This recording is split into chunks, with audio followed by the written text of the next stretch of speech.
Is Kristi Noem fit to lead Homeland Security? Read on. Homeland Security Secretary Kristi Noem has once again landed squarely in the middle of a political mess, and this time, it involves a supposed assassination plot, a possibly framed immigrant, and a rapidly crumbling narrative.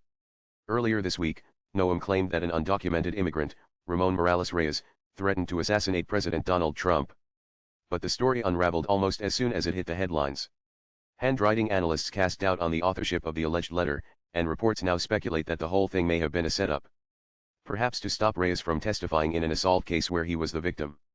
Yes, you read that right. The latest fiasco just added fuel to the ever-growing bonfire of Noem's political reputation. From memoir mayhem to tribal tensions, it has been increasingly hard to ignore what critics call a pattern of impulsive and often baffling behavior. A dog, a gun, and a political firestorm. Let's rewind to that memoir No Going Back. In it, Noem casually confessed to shooting her 14-month-old dog Cricket because the pup was untrainable, mean, and dared to attack chickens. Her solution: a gravel pit, a gun, and a one-way ticket for Cricket. As per a report in The Independent, she tried to frame the incident as a tough parenting call.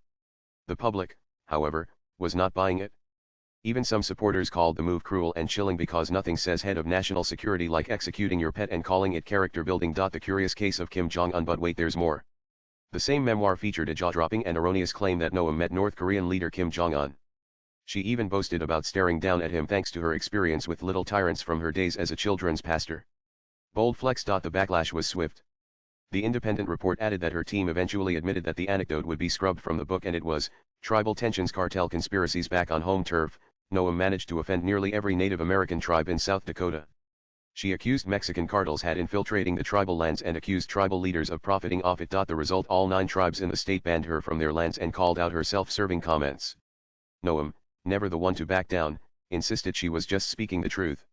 However, many saw it as yet another example of her shoot first, apologize never style of governance. Impulsive or just plain reckless. Whether it is executing pets, inventing international diplomacy, or playing fast and loose with national security claims, Noem has shown her penchant for headline-grabbing chaos. To her loyalists, she is a maverick. To critics, she's a cautionary tale. Swipe left for next video. Lest we forget, she's in charge of the Homeland Security Department, a massive organization with over 240,000 employees tackling everything from anti-terrorism efforts to disaster relief.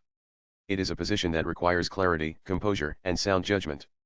Unfortunately, those qualities don't always seem to shine through in Noem's track record. With the Reyes situation falling apart and her decision-making facing yet another round of criticism, many Americans are left questioning, is being bold a replacement for real competence, or is it time to consider whether just talking a big game is enough, especially when it comes to protecting lives and national security? Latest blogs.